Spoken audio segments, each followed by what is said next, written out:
నమస్తే ఫ్రెండ్స్, నేను మీ Shravani Harsha. Welcome back to our channel.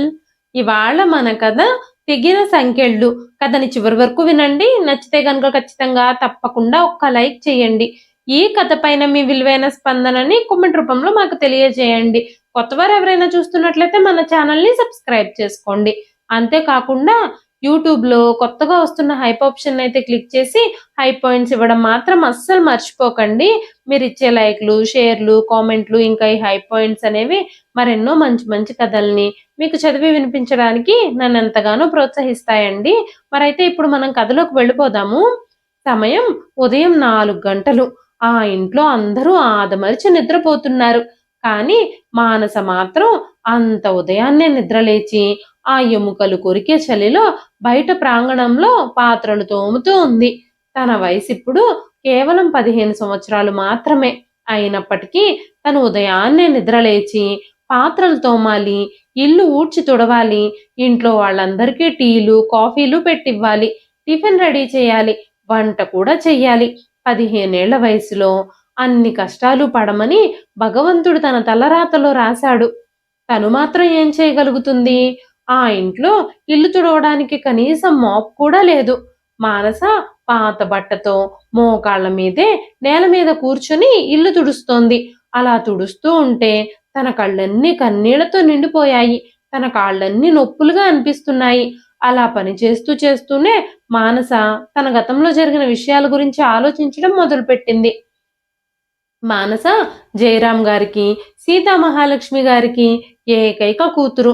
వాళ్ళిద్దరికీ పెళ్ళైన 3 సంవత్సరాల తర్వాత మానస పుట్టినప్పుడు వాళ్ళిద్దరూ చాలా సంతోషించారు. తల్లిదండ్రులిద్దరూ మానసని చాలా ప్రేమించేవారు. మానస చాలా చిన్నగా ఉన్నప్పుడే చాలా అందంగా, క్యూట్గా ఉండేది. తండ్రి జయరాం గారికి మానస అంటే చాలా ఇష్టం. తల్లిదండ్రులిద్దరూ మానసని అరచేతుల్లో పెట్టుకొని మరీ పెంచారు. జయరాం గారు సాయంత్రం ఇంటికొచ్చిన దగ్గర నుంచి మానసతోనే ఎక్కువ టైం స్పెండ్ చేస్తూ ఉండేవారు. ఆయన మానసని చాలా ప్రేమించేవారు. ఆయన ఇంట్లో ఉన్నంతసేపు ఒక్క క్షణం కూడా మానసను వదిలిపెట్టేవారే కాదు. సీతామహాలక్ష్మి గారు జయరాం గారితో, ఏంటండి ఇది? ఆడపిల్ల మీద అంత ప్రేమ, గారాబము చూపించడం అంత మంచిది కాదు. తను రేపు పెళ్ళయి అత్తగారింటికి వెళ్లాల్సిన పిల్ల. మీరిప్పటి నుంచే తనని నెత్తి మీద పెట్టుకుంటే అత్తగారింట్లో చాలా ఇబ్బందులు పడాల్సి వస్తుంది అంటూ చెబుతూ ఉండేవారు. కానీ జయరాం గారు మాత్రం, నా కూతురికేంటే, తను మహారాణి, తను అత్తగారింటికి వెళ్ళినా కూడా ఎలాంటి ఇబ్బందులు పడకుండా నేను చూసుకుంటాను, అందుకే కదా కన్న తండ్రిని నేనున్నది అంటూ చెబుతూ ఉండేవారు. మానసకి 5 ఏళ్ల వయసున్నప్పుడు తనని మంచి స్కూల్లో జాయిన్ చేశారు తల్లిదండ్రులు ఇద్దరు. మానసకి చదువంటే చాలా ఇష్టం. చాలా బాగా చదివేది. మానస వాళ్ళింట్లో మానస వాళ్ళ నాయనమ్మ సుశీలమ్మ గారు, ఇంకా బాబాయ్ శ్రీనివాసరావు గారు, పిన్ని సుజాత ఉండేవారు. మానసకి 5 ఏళ్ల వయసున్నప్పుడే తన పిన్నికి ఒక కొడుకు, ఒక కూతురు, కమల పిల్లలు పుట్టారు. మానసకి తన తమ్ముడు, చెల్లెలు అంటే చాలా ఇష్టం. స్కూల్ నుంచి రాగానే ఎక్కువ సమయం వాళ్ళతోనే గడిపేది. వాళ్ళతోనే ఆడుకుంటూ ఉండేది. రాత్రి పడుకోవడానికి, భోజనం చేయడానికి సీతామహాలక్ష్మి గారు పిలిచి పిలిచి, అరచి అరచి విసిగిపోయినా సరే తను తమ్ముణ్ణి, చెల్లెల్ని విడిచిపెట్టి వచ్చేదే కాదు. ఎప్పుడు చూసినా సరే తన పిన్ని గదిలోనే ఉండేది. మెల్లమెల్లగా రోజులు గడుస్తూ ఉన్నాయి. మానస, తన చెల్లెలు, తమ్ముడు మెల్లగా పెరిగి పెద్దవాళ్ళవుతూ ఉన్నారు. మానస అప్పుడు 10వ తరగతి చదువుతుంది. 10వ తరగతి పరీక్షలు కూడా జరుగుతున్నాయి. మానస తల్లిదండ్రులిద్దరూ సీతామహాలక్ష్మి గారి పుట్టింట్లో ఏదో ఫంక్షన్ ఉండడంతో ఆ ఫంక్షన్‌కి వెళ్ళడానికి రెడీ అయ్యారు. మానసని కూడా తీసుకెళ్ళాలి అంటే మానసకేమో పరీక్షలు జరుగుతూ ఉన్నాయి. అందువల్ల తనని ఇంట్లోనే వదిలిపెట్టి వెళ్లారు. ఆ రోజు మానసని ఇంట్లో వదిలిపెట్టి వెళ్ళాలి అంటే జయరాం గారికి, సీతామహాలక్ష్మి గారికి చాలా బాధగా అనిపించింది. అప్పుడు మానస వాళ్ళ నాయనమ్మ సుశీలమ్మ గారు, ఒరే రాముడు, కూతుర్ని ఒక్కరోజు వదిలి వెళ్ళడానికి ఎంత బాధపడుతున్నావురా నువ్వు? ఇంక రేపు దాన్ని పెళ్లి చేసి అత్తారింటికి ఏం పంపిస్తావు? మేమందరం ఉన్నాం కదా! ఈ ఇంట్లో దాన్ని జాగ్రత్తగా చూసుకుంటాము. మీరు 2 రోజుల్లో వచ్చేస్తారు కదా! మీరు జాగ్రత్తగా వెళ్ళండి అంటూ చెప్పారావిడ. మానసని వదిలిపెట్టి వెళ్ళడానికి చాలా బాధగా ఉన్నా వెళ్ళాల్సిన విషయం కాబట్టి, ముఖ్యమైన ఫంక్షన్ కాబట్టి సీతామహాలక్ష్మి గారు, జయరాం గారు ఊరికి బయలుదేరారు. ఆ రోజు మానసకి చివరి పరీక్ష జరుగుతూ ఉంది. పరీక్షకి ఇంకో అరగంట సమయం ఉంది అనగానే మానస కోసం ఎవరో ఎగ్జామ్ హాల్ దగ్గరకొచ్చారు. మానసని అర్జెంటుగా పంపించమని అడిగినప్పుడు ఇన్విజిలేటరు అలా పరీక్ష మధ్యలో స్టూడెంట్స్‌ని పంపించడం అస్సలు కుదరదు అంటూ చెప్పింది.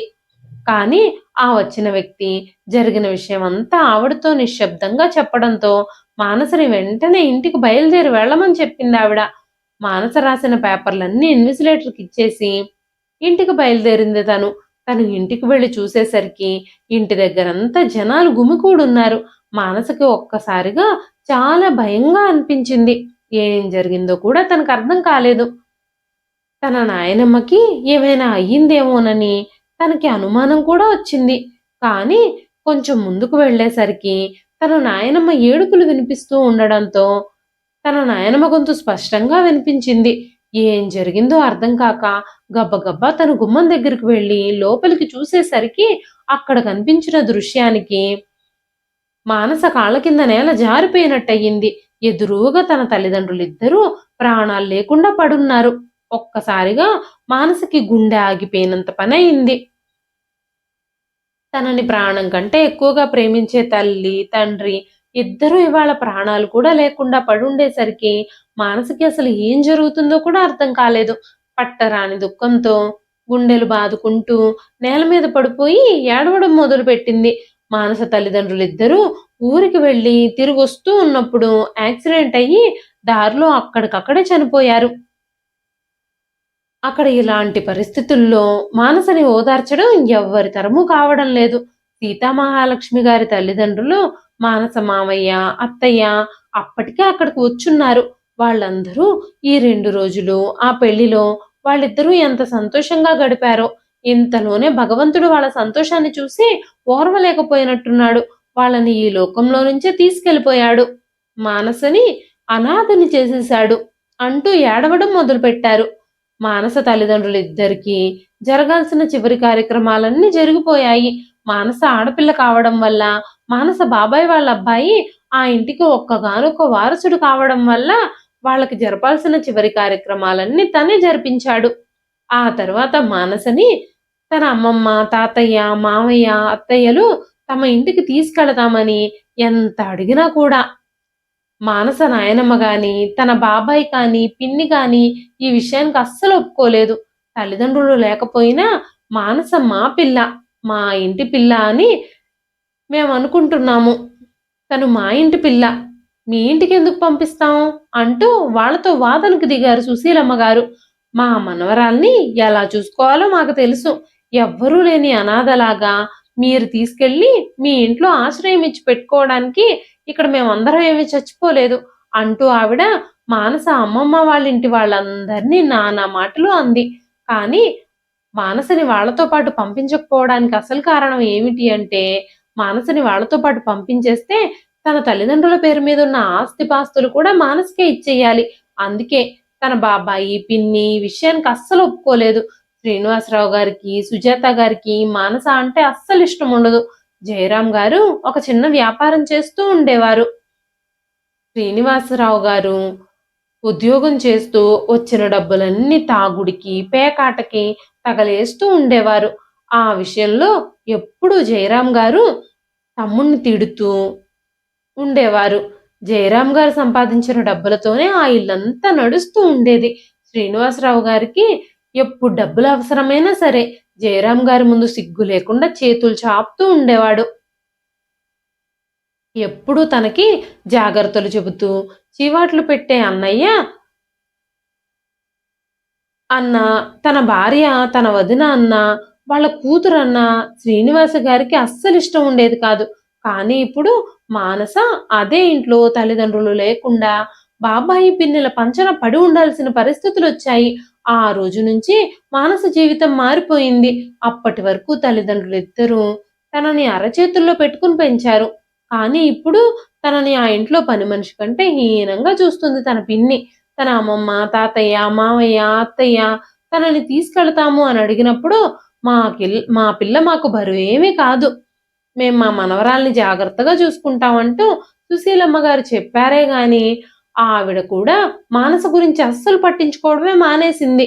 కొడుకు కోడలే పోయారు. ఇక మనవరాలతో నాకేం పని? ఇప్పుడు నేను నా చిన్న కొడుకు, నా చిన్న కోడలు చెప్పినట్టు వింటేనే రాబోయే రోజుల్లో వాళ్ళు నన్ను జాగ్రత్తగా చూసుకుంటారు. అనవసరంగా వాళ్ళకి లేనిపోని సలహాలిచ్చి, చీవాట్లు పెట్టి, నా భవిష్యత్తును నేనే పాడు చేసుకోవడం ఎందుకు అని ఆవిడ మౌనంగా ఊరుకుంది. ఏమే మానసా, ఎక్కడ చచ్చావు? తెల్లవారి ఎంతసేపయింది? ఇంకా కాఫీ తీసుకురాలేదే? అంటూ పిన్ని అరిచిన అరుపులకి గబగబా అక్కడ్నుంచి లేచి చేతులు కడుక్కొని కాఫీ తీసుకొని తన పిన్ని గదిలోకి వెళ్ళింది. మానస ముఖమంతా పీక్కుపోయుంది. సరిగ్గా నిద్రలేక తన కళ్ళన్నీ లోపలికి వెళ్ళిపోయాయి. వయసుకు మించిన పని భారంతో తన ఒళ్ళంతా నొప్పులు నొప్పులుగా ఉంటుంది. కూరగాయలు కట్ చేసేటప్పుడు చేతులు తెగి, వంట చేసేటప్పుడు చేతులు కాలి, తన చేతులన్నీ నొప్పులుగా అనిపిస్తున్నాయి. కానీ ఈ విషయాలన్నీ పట్టించుకోవడానికి కూడా ఆ ఇంట్లో తనకంటూ ఎవ్వరూ లేరు. తన బాధని పట్టించుకోవడానికి, తన పరిస్థితుల్ని అర్థం చేసుకోవడానికి ఆ ఇంట్లో ఎవ్వరికీ తీరికనేదే లేదు. ఆ ఇంట్లో అందరూ తనని అరుస్తున్నట్టుగానే పిలుస్తూ ఉండేవారు. "ఏమే మానసా, ఇక్కడంతా చాలా మురికిగా ఉంది. ఇల్లంతా నీట్‌గా తుడవాలని కూడా నీకు తెలీదా? నా గదంతా శుభ్రంగా సర్దమన్నాను కదా! సర్దలేదా? మధ్యాహ్నమంతా హాయిగా పడుకొని నిద్రపోతున్నావా ఏంటి? అయినా వంటల్లో ఎంత కారం వెయ్యాలో కూడా నీకు తెలీదా? వయసు పెరుగుతుంది. అయినా ఏం లాభం? కాస్త మనుషులు తినేలా చెయ్యి వంటలు. పాత్రలకున్న సబ్బు కూడా శుభ్రంగా పోవడం లేదు నువ్వు పాత్రలు కడిగితే. అసలు ఒళ్ళెక్కడ పెట్టుకుని నువ్వు పని చేస్తున్నావో కూడా నాకర్థం కావడం లేదు" అంటూ ఎప్పుడూ మానసని తిట్టడానికే ప్రయత్నిస్తూ ఉండేది తన పిన్ని. తన తమ్ముడు, చెల్లెలు అంటే మానసకి ప్రాణం. కానీ ఇప్పుడు ఆ ఇంట్లో ఉన్న ఇంటి పరిస్థితులను బట్టి తల్లిదండ్రులిద్దరూ మానసని చులకనగా మాట్లాడడం చూసి తమ్ముడు, చెల్లెలు కూడా మానసని అస్సలు లెక్క చేయడం గాని, ప్రేమగా మాట్లాడడం గాని పూర్తిగా మానేశారు. మానస మాత్రం ప్రతి క్షణము చనిపోయిన తన తల్లిదండ్రుల్ని తలుచుకుంటూ బాధపడుతూ ఉండేది. వాళ్ళిద్దరూ ప్రమాదంలో చనిపోవడంతో ఒక్క క్షణంలోనే తన ఆశలు, కలలు, తన జీవితము, తన సుఖ సంతోషాలు కూడా ముక్కలైపోయాయి. ఇప్పుడు తను తన ఇంట్లోనే ఉన్నా, ఆ ఇంట్లో అందరికీ పరాయి మనిషిగా మారిపోయింది. మొదట్లో సుశీలమ్మ గారు మనవరాల్ని చాలా బాగా చూసుకుంటున్నాను అని అందరితో చెబుతూ ఉండేది. "మీ అమ్మ, నాన్న లేకపోయినా నీకు నేను సహాయం చేస్తానమ్మా. నీకు నేనున్నాను. కష్టం ఏదైనా సరే నాతోనే పంచుకో. ఇక నుంచి నేను నీకు తల్లిని. నువ్వు నా బిడ్డవి" అంటూ చెప్పింది. కానీ తల్లిదండ్రులు అంత్యక్రియలయిపోయి, చుట్టాలందరూ ఎవ్వరిళ్ళకి వాళ్ళు వెళ్ళిపోయి, ఎవరి పనుల్లో వాళ్ళు పడిపోయి బిజీ అయిన తర్వాత తన నానమ్మ నిజస్వరూపం కూడా బయటపడింది. "నా ఆరోగ్య సమస్యలతోనే నేను చచ్చిపోతున్నాను. నన్నే ఎవరో ఒకరు చూసుకోవాలి. ఇక నేను నిన్నెలా చూసుకోగలను? మీ పిన్ని నీకా ఇంట్లో ఆశ్రయం ఇచ్చి కాస్త అన్నం కూడా పెట్టాలి అని అనుకుంటుంది. నువ్వు ఇలాగే ఆశ్రయము, భోజనము పొందాలి అంటే ఈ ఇంట్లో నోరెత్తకుండా ఉండి, పాత్రలు కడిగి, బట్టలుతికి, నువ్వే వంట కూడా చెయ్యాలి. తను చెప్పే ప్రతి మాట వినాలి. లేకపోతే మీ పిన్ని, బాబాయిలు నిన్ను ఈ ఇంట్లో ఉండనివ్వరు. మీ అమ్మమ్మ, తాతయ్యలేమో అలిగి వెళ్ళిపోయారు. వాళ్ళు నీకోసం తిరిగి కూడా రారు. నీ గురించి అడిగేవాళ్ళెవ్వరూ లేరు. అందుకే వాళ్ళ దగ్గర ఉంటూ వాళ్ళు చెప్పిన మాటలు విను" అంటూ ఆవిడ చెప్పేసింది. మానస ఆ ఇంటికి పూర్తిగా పని మనిషిగా మారిపోయింది. తన పిన్ని కొడుకు, కూతురు మాత్రం నీట్‌గా రెడీ అయ్యి స్కూళ్ళకి, కాలేజీలకి వెళుతూ ఉండేవారు. ఆ ఇంట్లో మానస ఒక బానిస జీవితం గడుపుతూ ఉంది. ఎవ్వరూ తనని కనీసం మనిషిలా కూడా చూసేవాళ్ళు లేరు ఆ ఇంట్లో. పిన్ని తనని పెట్టే బాధలన్నీ చూస్తూ కూడా బాబాయ్ మాత్రం చూడనట్టే ఊరుకునుండేవాడు. ఆ ఇంట్లో తనకి కనీసం కడుపు నిండా భోజనం కూడా ఉండేది కాదు. ఇంట్లో వాళ్ళందరూ తినేసిన తర్వాత మిగిలింది తను తినాలి. లేదంటే గనక పస్తులుండాలి. తనని దగ్గర కూర్చోబెట్టుకొని ప్రేమగా గోరుముద్దలు తినిపించే తల్లి ప్రేమ తనకి రోజు గుర్తుకొచ్చి తనకి పట్టరాని దుఃఖం వచ్చి చాలాసేపు ఏడుస్తూనే ఉండేది మానస. అలా రోజు దినదిన గండంగా ఆ ఇంట్లో తను రోజులు వెళ్లదీస్తూ ఉంది. తన జీవితం మీద తనకే విరక్తి కలుగుతూ ఉంది.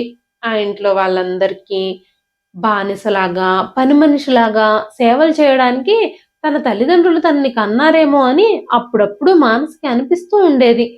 ఎన్ని అనుకున్నా జీవితం ఎలా ఉన్నా రోజులు ఎవరి కోసమూ ఆగిపోవు కదా! అలా మెల్లమెల్లగా రోజులు గడిచిపోతూ ఉన్నాయి. ఇప్పుడు మానస వయసు 19 సంవత్సరాలు. మానస తమ్ముడు, చెల్లెలు ప్రైవేట్ స్కూల్లో, ప్రైవేట్ కాలేజీలో చదివేవాళ్ళు. మానస తల్లిదండ్రులు చనిపోయేటప్పటికి మానస 10వ తరగతి పరీక్షలు రాసింది. ఆ తర్వాత రిజల్ట్స్ వచ్చినప్పుడు తను ఫస్ట్ క్లాస్‌లో పాస్ అయ్యింది. జనాలందరూ ఏమనుకుంటారో అన్న భయంతో తనని పేరుకు మాత్రమే గవర్నమెంట్ కాలేజీలో ఇంటర్‌లో జాయిన్ చేసింది తన పిన్ని. తను సరిగ్గా కాలేజీకి కూడా వెళ్ళేది కాదు. ఇంట్లో పనులన్నీ చేయడానికే తనకి సమయం సరిపోయేది. కానీ మానస మాత్రం కష్టపడి చదివి ఇంటర్మీడియేట్ కూడా పాస్ అయ్యి డిగ్రీ ఫస్ట్ ఇయర్‌లో జాయిన్ అయిపోయింది. ఇంట్లో పనులన్నీ చకచకా పూర్తి చేసుకొని తను రోజు కాలేజీకి వెళ్ళడానికి ప్రయత్నిస్తూ ఉండేది. మానసకి 18 ఏళ్లు నిండిన తర్వాత తన తల్లిదండ్రుల పేరు మీద ఉన్న ఆస్తిపాస్తులన్నీ తమ పేరు మీదకి రాయించుకొని మానసని ఆ ఇంట్లో నుంచి గెంటెయ్యాలి అని ఎప్పటినుంచో ప్లాన్ చేస్తూ ఉన్నారు తన పిన్ని, బాబాయ్. ఆ క్రమంలోనే ఒకరోజు మానస పిన్ని మానస దగ్గరకొచ్చి, "మానస, ఇవాళ నువ్వు కాలేజీకి వెళ్ళొద్దు. ఇవాళ నీకు పెళ్లి చూపులు. నీకో సంబంధం వచ్చింది. అబ్బాయి వాళ్ళు నిన్ను చూడ్డానికి ఈ రోజే మన ఇంటికొస్తున్నారు. అయినా పెళ్లి చూపులు లేకుండా కూడా ఆ అబ్బాయి నిన్ను పెళ్లి చేసుకోవడానికి సిద్ధంగా ఉన్నాడు. సాయంత్రం ఆ అబ్బాయి వాళ్ళు మన ఇంటికి వస్తున్నారు. నువ్వు నోరెత్తకుండా పెళ్లి చూపుల్లో కూర్చోవాలి. అక్కడ ఏదైనా మాట్లాడితే నేను అస్సలు ఊరుకోను. ఈ సంబంధం నేను నీకోసం ఫిక్స్ చేశాను.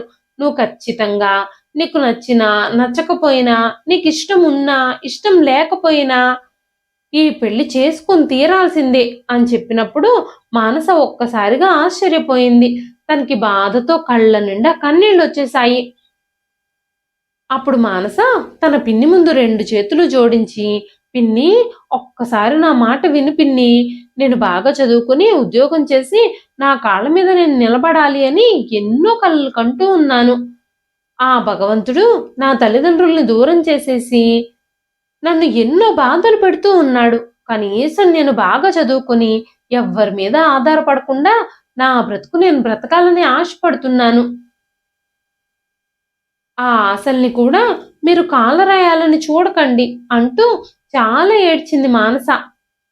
అప్పుడు సుజాత గారు కోపంగా మానస జుట్టు పట్టుకొని మానసతో మాట్లాడుతూ, "అబ్బో! నువ్వు పెద్ద పెద్ద చదువులు చదువుకొని కలెక్టర్‌గిరి ఏమన్నా వెలగబడదామని చూస్తున్నావేమో. నువ్వు చదివే చదువుకి కలెక్టర్‌గిరి కాదు కదా! ఉద్యోగాలు చేయడం, ఊళ్ళెళ్ళడం కూడా జరగదు. నోరు మూసుకొని పెళ్లి చేసుకో. ఇంకెన్నాళ్ళు నీ భారం మమ్మల్ని భరించమంటావు? మాకు వెనకాల కొడుకు, కూతురు ఉన్నారు. మేం వాళ్ళ భవిష్యత్తు కూడా చూసుకోవాలి కదా! నీకు పెళ్లి చేసి పంపించేస్తే మా భారం తీరుతుంది. నిన్నింట్లో పెట్టుకుని పోషిస్తున్నందుకు వయసొచ్చినా పెళ్లి కూడా చెయ్యలేదు. తల్లిదండ్రులుంటే అలా చేసేవాళ్ళా?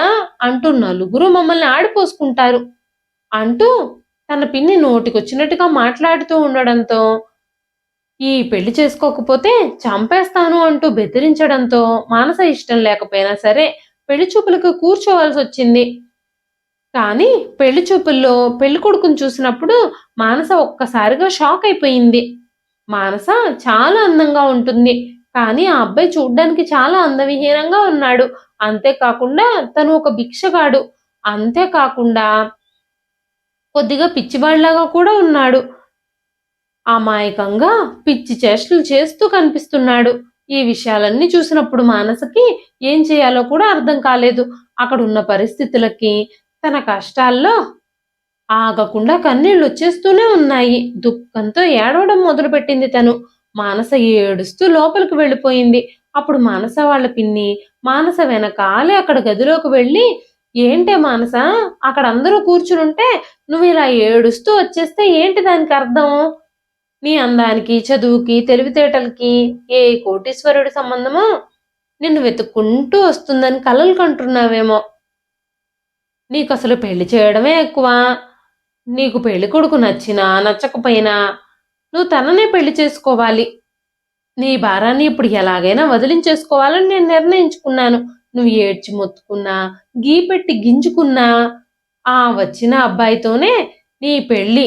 నువ్వు దానికి మానసికంగా ఫిక్స్ అయిపో అని చెప్పి అక్కడి నుంచి వెళ్ళిపోయిందావిడ. ఆ మాటలు విని మానస కాళ్ళ కింద నేల జారిపోయినట్టు అనిపించింది. మానసకి కాళ్ళు చేతులు వణుకుతూ ఉన్నాయి. టెన్షన్‌తో తనకి వళ్ళంతా చెమటలు పడుతున్నాయి. తన కళ్ళల్లోంచి కన్నీళ్లు కూడా ఆగకుండా కారుతూనే ఉన్నాయి. చాలాసేపు ఏడ్చిన తర్వాత మానస మొండి ధైర్యం తెచ్చుకొని తనలో తానే అనుకుంది. నా తలరాతలో ఇదే రాశాడేమో ఆ భగవంతుడు. నా జీవితం ఇలాగే ముగిసిపోతుంది. చిన్న వయసులోనే తల్లిదండ్రుల్ని పోగొట్టుకున్న నష్టజాతకం నాది. నా భవిష్యత్తు ఇంకా అంతకంటే అందంగా ఎలా ఉంటుంది?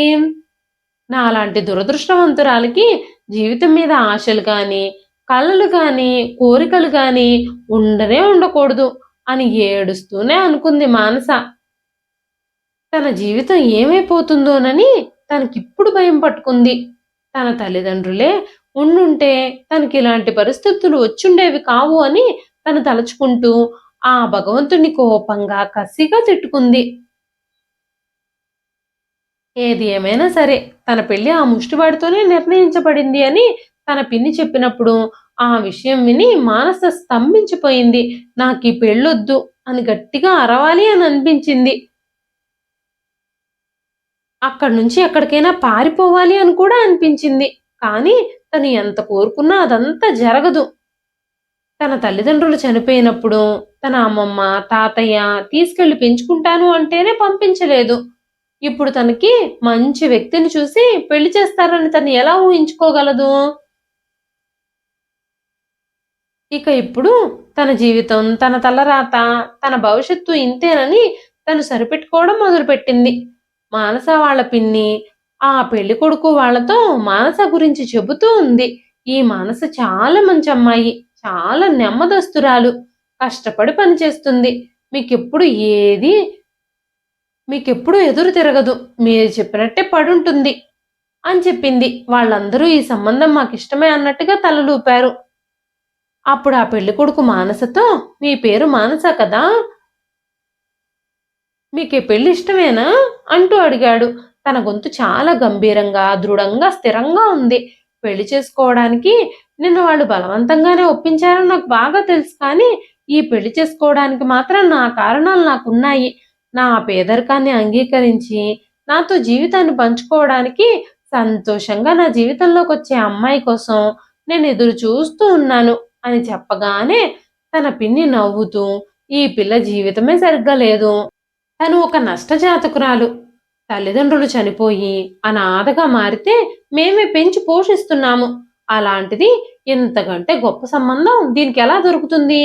ఏదో గంతకి తగ్గ బొంతలాగా ఇద్దరూ ఏదో ఒక పని చేసుకుంటూ సంతోషంగా బ్రతుకుతారు అని ఈ పెళ్లి చేస్తున్నాము. తిను మీ అవసరతలన్నీ తీరుస్తుంది. మిమ్మల్ని జాగ్రత్తగా చూసుకుంటుంది.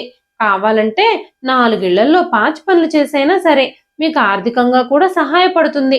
తనకింటి పనులన్నీ మంచిగా నేర్పించాను. ఏదో నువ్వు సంపాదించే ముష్టి డబ్బులకి తన డబ్బులు కూడా తోడవుతాయిలే అంటూ వెటకారంగా చెప్పిందావిడ. మానసకి మాత్రం చాలా టెన్షన్‌గా ఉంది. తన ఒళ్ళంతా చెమటలతో తడిసిపోతూ ఉంది. కానీ తను మాత్రం నిశ్శబ్దంగా ఉంది.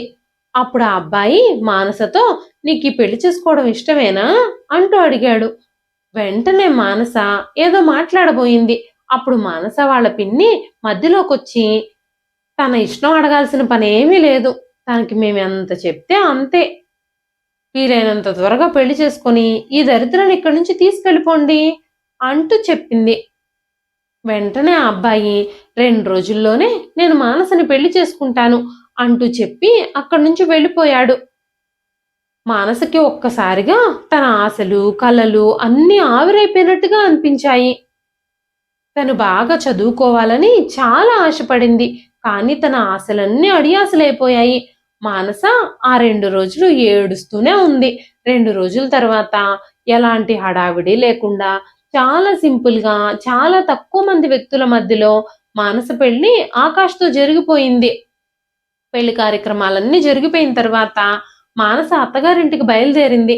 మానస పెళ్లి కంటే ముందుగానే ఆస్తి పేపర్ల మీద తన పిన్ని బాబాయి సంతకాలు పెట్టించేసుకున్నారు. మానస పెళ్లి జరిగి తను ఆ ఇంటి నుంచి అత్తగారింటికి వెళ్ళిపోతూ ఉన్నప్పుడు అప్పగింతలప్పుడు కూడా ఎవ్వరూ తన కోసం ఏడవలేదు. అంతేకాకుండా ఈ పెళ్లి గురించి తన అమ్మమ్మ తాతయ్యలకు గాని మావయ్య వాళ్ళకు గాని ఎవ్వరికి కబురు కూడా పెట్టలేదు. మానస కూడా అత్తారింటికి వెళ్ళిపోతూ బాధతో ఏడవలేదు. ఎన్నో ఇబ్బందులు పడిన బాధలు తనకొక్కసారిగా గుర్తొచ్చాయి. ఎన్నో ఇబ్బందులు పడ్డ ఆ ఇంటిని ఒక్కసారి వెనక్కి తిరిగి చూసింది. ఆ ఇంట్లో తను గడిపిన దుర్భరమైన జీవితం మొత్తాన్ని ఒక్కసారి గుర్తు చేసుకుంది. మెల్లగా తన భర్త ఆకాష్ చెయ్యి పట్టుకుని అత్తగారింటికి బయలుదేరింది. ఆకాష్ అడుగులో అడుగు వేస్తూ నడుస్తూ వెళుతుంది తను. కొంచెం దూరం వాళ్ళిద్దరూ నడుచుకుంటూనే వెళ్లారు. ఆ తరువాత వాళ్ళ ముందుకి ఒక కారు వచ్చి ఆగింది. ఆ కారు చూస్తుంటే చాలా ఖరీదైందిగా అనిపిస్తుంది. ఆకాష్ మానసని కారులో ఎక్కమని సైగ చేశాడు. మానస మౌనంగా కారులో ఎక్కి కూర్చుంది. ఆ కారు చాలా స్పీడ్గా వెళుతూ ఉంది. కొంత దూరం వెళ్ళిన తర్వాత కారు చాలా పెద్ద గేటెడ్ కమ్యూనిటీ వైపుగా వెళ్ళడం మొదలుపెట్టింది. అక్కడ రోడ్లన్నీ చాలా విశాలంగా ఉన్నాయి. ఇళ్ళు కూడా చాలా పెద్ద పెద్ద ఇళ్ళు, పెద్ద పెద్ద విల్లాలు, పెద్ద పెద్ద కాంపౌండ్ వాళ్ళతో ఇండివిడ్యువల్ గా ఉన్నాయి అక్కడ ఇల్లులు. కొన్ని కొన్ని ఇళ్ళకి ఫౌంటైన్లు కూడా ఉన్నాయి. చూస్తుంటే స్వర్గంలో ఉన్నానా అని అనిపిస్తుంది మానసకి. అసలు ఈ కారు ఎక్కడికి వెళుతుందా అని మానస ఆలోచిస్తూ ఉండగానే కారు ఒక పెద్ద గేటు ముందు ఆగింది. వెంటనే వాచ్మెన్ వచ్చి కారు డోర్ తీశాడు. కారులోంచి దిగిన మానస ఎదురుగా ఉన్న ఇంటిని చూసి ఒక్కసారిగా ఆశ్చర్యపోయింది. ఆ ఇల్లు ఒక పెద్ద విల్లాలా ఉంది. ఏదో ఒక రాజుకు సంబంధించిన ఇల్లులా అనిపించింది తనకు ఆ ఇల్లు. ముందంతా గార్డెన్తో, రకరకాల పూల మొక్కలతో, చెట్లతో కళకళలాడుతూ ఉంది ఆ ఇల్లు. వాళ్ళిద్దరూ డోర్ ముందుకు వెళ్ళగానే ఒక్కసారిగా డోర్ ఓపెన్ అయింది. మానసకి స్వాగతం చెప్పడానికి అందరూ ప్లేట్లలో పూలు పెట్టుకుని నిలబడున్నారు. లోపల ఉన్న వాళ్ళందరూ పూలు జల్లి మానసకి వెల్కమ్ చెప్తున్నారు. ఆకాష్ మానస కళ్ళల్లోకి కళ్ళు పెట్టి నవ్వుతూ చూస్తూ లోపలికి రమ్మంటూ తన చేతిని మానసకు అందించాడు. ఒక్కసారిగా మానస షాక్ అయిపోయింది. అయోమయంలో పడిపోయింది. అయోమయంగా, ఆశ్చర్యంగా, అప్రయత్నంగా ఆకాష్కి తన చేతిని అందించేసింది. అప్పుడే ఆకాష్ మోకాళ్ళ మీద కూర్చుని తన చేతిలో ఉన్న రింగ్ ని ముందుకు చూపిస్తూ మానసకి ప్రపోజ్ చేశాడు. అది చూసిన మానస ఒక్కసారిగా ఆశ్చర్యపోయింది.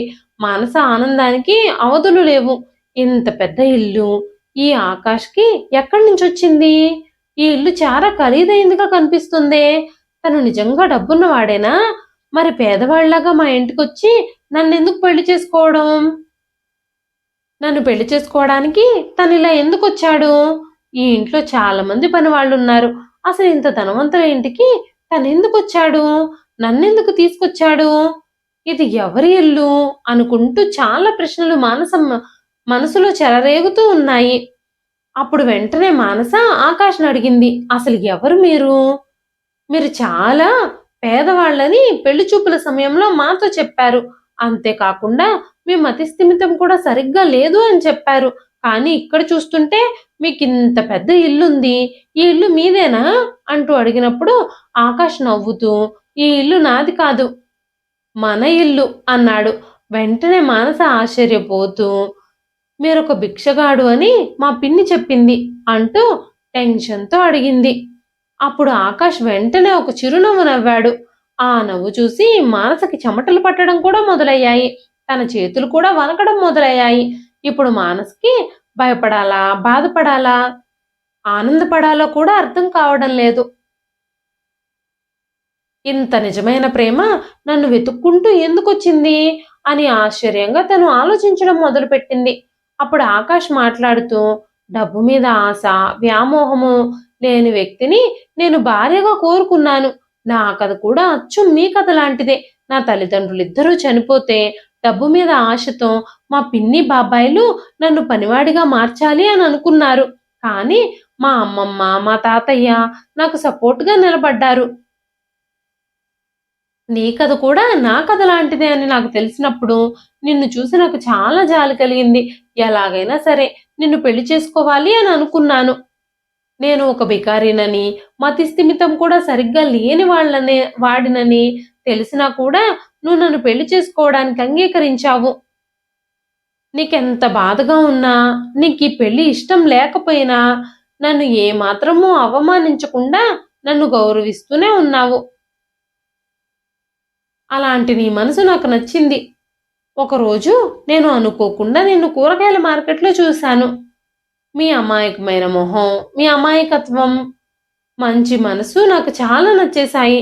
నిన్ను ఫాలో అవుతూ మీ ఇంటి వరకు వచ్చినప్పుడు, మీ పిన్ని నిన్ను పెడుతున్న బాధలన్నీ నేను ఆ రోజు చూశాను. ఆ తర్వాత నీ గురించి ఎంక్వైరీ చేయించినప్పుడు, నీ గురించి చాలా విషయాలు నాకు తెలిసాయి. నువ్వు చాలా మంచి అమ్మాయివి అని, అమాయకురాలివని, తల్లిదండ్రులు చనిపోయాక మీ పిన్ని, బాబాయ్ నిన్ను చాలా చిత్రహింసలు పెడుతున్నారని నేను తెలుసుకున్నప్పుడు, నేను ఒక్కసారిగా చెలించిపోయాను.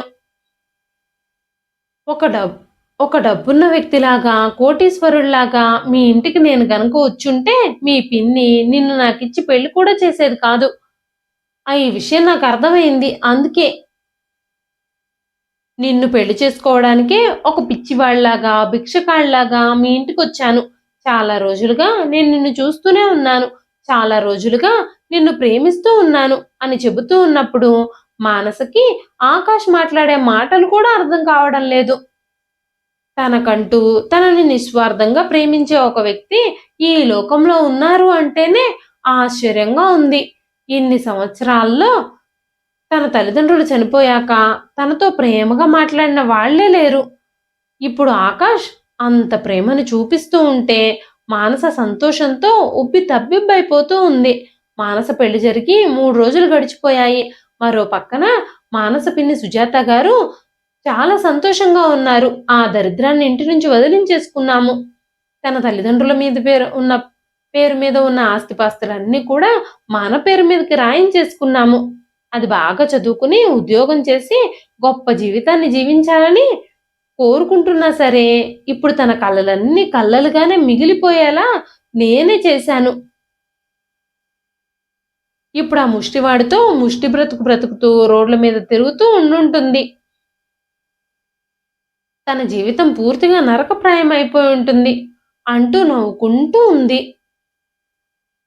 అదే సమయంలో అక్కడికొక పెద్ద కారొచ్చి ఆగింది. అంత పెద్ద కారు ఆ వీధిలోకి రావడం అదే మొదటిసారి. ఆ వీధిలో వాళ్ళంతా ఆ కారు వైపు ఆశ్చర్యంగా చూస్తూ ఉన్నారు. ఆ కారు నేరుగా మానస వాళ్ళ ఇంటి ముందు ఆగింది. ఆ కారులోంచి దిగిన వ్యక్తి, మిస్టర్ అండ్ మిసెస్ మానస ఆకాష్ మీకీ కార్డ్ ఇవ్వమని చెప్పారు అంటూ ఆ కార్డ్‌ని మానస వాళ్ళ పిన్ని చేతికి అందించారు. ఆ కార్డ్ చూడగానే అక్కడున్న వాళ్ళందరూ ఆశ్చర్యపోయారు. అది చాలా ఖరీదు గల కార్డులా అనిపించింది. మానస, ఆకాష్‌ల పెళ్లి రిసెప్షన్ కోసం పంపించిన ఇన్విటేషన్ కార్డ్ అది. ఆ కార్డ్‌లో మానస, ఆకాష్‌ల ఫోటోలు కూడా ఉన్నాయి. ఆ ఫోటోలు చూడగానే మానస వాళ్ళ పిన్నికి ఒక్కసారిగా కరెంట్ షాక్ కొట్టినట్టుగా అయింది. మానసని కావాలనే ప్లాన్ చేసి ఒక బికారి వెధవకిచ్చి పెళ్లి చేశాను అని ఎంతో సంతోషపడుతూ సంబరాలు చేసుకుంటూ ఉన్న తనకి ఒక్కసారిగా అనుకోకుండా జరిగిన ఆ సంఘటనతో తన నెత్తి మీద పిడుగు పడినట్టుగా ఆ కార్డొచ్చి పడింది. ఆ కార్‌ని చూసి ఆ వీధిలోని వాళ్ళందరూ ఇంత కాస్ట్‌లీ కార్‌లో ఎవరొచ్చారబ్బా మన ఏరియాకి అనుకుంటూ వాళ్ళ ఇళ్ళ ముందుకొచ్చి గుమికూడారు. ఇరుగు పొరుగు వాళ్ళందరూ ఆ కార్డ్ చూసి కళ్ళు తేలేశారు. ఎంత కాస్ట్‌లీ కార్డో! ఎంత బావుందో ఈ కార్డు. ఈ కార్డ్‌లో మానస ఫోటో ఎంత బావుందో! తను ఆ ఫోటోలో వేసుకున్న నగలు కూడా చాలా బావున్నాయి. మానసకేదో లాటరీ తగిలినట్టుంది అంటూ మాట్లాడుకోవడం మొదలుపెట్టారు. మానస వాళ్ళ పిన్ని తన కుటుంబంతో సహా ఏం జరిగిందో తెలుసుకుందామని అక్కడికి వెళ్ళినప్పుడు అక్కడ జరుగుతున్న సంఘటనలను చూసి సుజాత గారి కాళ్ళ కింద నేల జారిపోయినట్టయింది. మానస ఖరీదైన పట్టు చీరలో, మెడలో ఖరీదైన డైమండ్ నగలు వేసుకునుంది. తన పక్కనే ఆకాష్ కాస్ట్లీ సూట్ వేసుకుని ఉన్నాడు.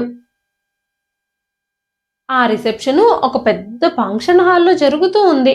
అదంతా చూసి మానస వాళ్ళ పిన్నికి నోట మాట కూడా రాలేదు. అక్కడ ఉన్న వాళ్ళందరూ ఆకాష్ గురించి, ఆకాష్ గొప్పతనం గురించి మాట్లాడుకుంటూ ఉన్నారు. ఆకాష్ ఒక బిలియనియర్, చాలా గొప్ప వ్యాపార సామ్రాజ్యానికి వారసుడు అని చెప్పుకుంటూ ఉంటే ఆ మాటలు విని సుజాత గారు ఆశ్చర్యపోయారు. ఆవిడకి కళ్ళు తిరిగిపోతూ ఉన్నాయి. ఇదేమిటి, మానస పెళ్లి చేసుకుంది మానస పెళ్లి చేసుకుంది ఒక ముష్టివాణ్ణి కాదా? తను ఇప్పటికిప్పుడే గొప్ప బిలియనీర్ ఇంటికి ఎలా కోడలైంది అని ఆలోచిస్తూ ఉన్నారాయన. ఆలోచిస్తూ ఉంది తనకి మతిపోయినట్టుగా అయ్యింది. ఆ రిసెప్షన్ కి చాలా మంది ధనవంతులు వస్తూ వెళుతూ ఉన్నారు. మానస, ఆకాష్ ఇద్దరు ఒకరినొకరు చేతులతో పట్టుకొని స్టేజ్ మీదకి వస్తూ ఉన్నారు. అక్కడ వాళ్ళకి చాలా గ్రాండ్ గా వెల్కమ్ చెప్తున్నారు అక్కడ ఉన్న వాళ్ళు. మానస ఒక మహారాణిలాగా వెలిగిపోతూ ఉంది. అదంతా చూసి మానస వాళ్ళ అత్త గుండెల్లో ఏదో బాకు దిగినట్టుగా అనిపించింది.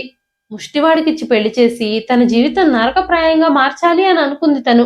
కానీ ఇప్పుడు తను ఒక పెద్ద వ్యాపార సామ్రాజ్యానికి మహారాణి అయిపోయింది. ఇప్పుడు తన జీవితంలోని సంకెళ్ళన్నీ తెగిపోయాయి.